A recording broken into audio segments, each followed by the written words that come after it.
আসসালামু আলাইকুম। সত্যিকারী পুরুষ মানুষের কাজ হচ্ছে খুব শক্ত কষ্ট করা, কাজ করা এবং মেয়ে শাসন করা, ছেলে শাসন করা, স্ত্রী শাসন করা, পরিবারটাকে পুরো গুছিয়ে সাঁচিয়ে ইমানের পথে রাখা।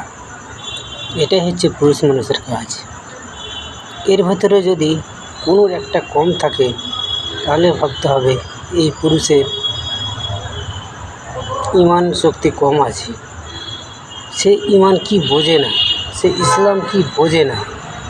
না হলে ও কাউকে শাসাবে না, সে তার ইচ্ছা মতো সংসারে থাকবে, নামাজ পড়বে না, রোজা রাখবে না, পর্দা করবে না, যা ইচ্ছা তাই করবে। তখনই ভাবতে হবে এটা পুরুষ